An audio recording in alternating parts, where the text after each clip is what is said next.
Lockdown के बायस कराची के ताजिरों का सब्र भी जवाब दे गया। ताजिर एक्शन कमेटी ने सिंध हुकूमत को 72 घंटे का अल्टीमेटम दे दिया। कारोबार के लिए 6 की बजाय रात 8 बजे तक का वक्त देने का मुतालबा कर दिया। बसूरत दीगर भरपूर एहतजाज का इंदिया भी दे दिया।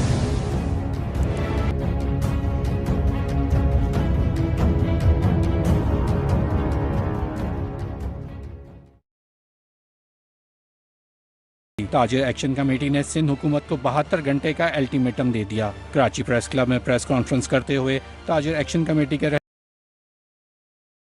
ताजिरों को सिंध हुकूमत ने पुलिस के हवाले कर दिया है। एहतजाज पर जाने के लिए मजबूर किया जा रहा है। रिजवान इरफान का कहना था, हमारा मकसद सिर्फ ये है कि कारोबार आसानी के साथ करने की इजाजत दी जाए। बहुत हो गया सिलसिला कारोबार बंद होने का। हम लोग 1-1.5 साल से नुकसान में जा रहे हैं। सरकार ने हमारे साथ कोई ताउन नहीं किया। सारा नुकसान हम बर्दाश्त कर रहे हैं। एक तो हमारी 6-6 दिन 5-11 दिन मार्केटें बंद करते हैं, उसके बाद चलान भी करते हैं लाखों। आया इनके पास ये राइट है। प्रेस कॉन्फ्रेंस में दीगर ताजिरों ने चीफ जस्टिस ऑफ पाकिस्तान से सिंध हुकूमत के रवैये का नोटिस लेने का मुतालबा कर दिया।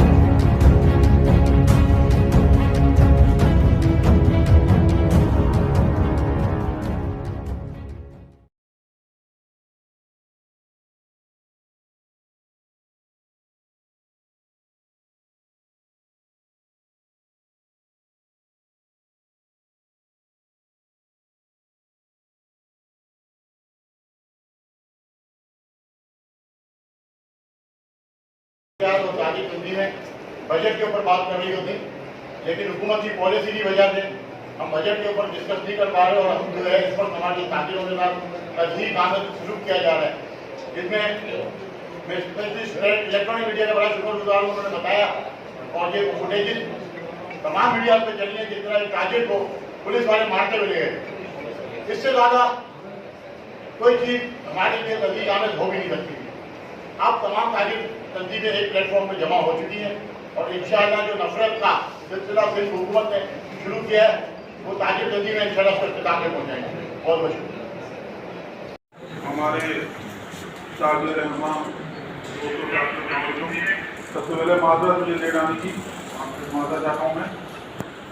आज का मकसद हमारा जो प्रेस कॉन्फ्रेंस था वो यही है कि हुकूमत सिंध को बताना कि हम कारोबार करना चाहते हैं। अब हमें कारोबार बंदिश की गुंजाइश नहीं रही।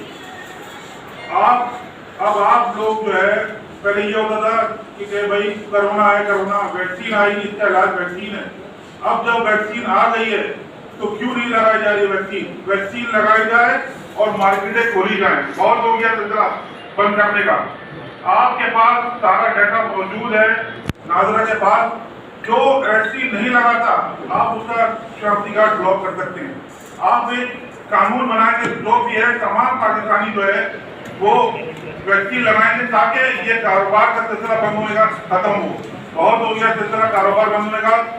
हम लोग 1-1.5 साल से नुकसान में जा रहे हैं। सरकार ने हमारे साथ कोई ताउन नहीं किया। सारा नुकसान हम बर्दाश्त कर रहे हैं। सरकार कोई बर्दाश्त नहीं करती। सरकार सिर्फ लॉकडाउन की बातें करती है। हमारे ताजुरों के साथ तस्दीक हमारे रवैया रखा गया। उनकी FIR गाड़ी गई 188 में, उनको लॉकअप किया गया। उनको जो है उनका क्राइम करना पड़ा। क्या क्राइम? हमारा कारोबार करना क्राइम है? क्या हम कारोबार नहीं कर सकते? सवाल ही पैदा नहीं कर, कारोबार करेंगे। हम अपने बच्चों की रोजी रोटी कमा रहे हैं। आपके नोट के पीछे लिखा होता है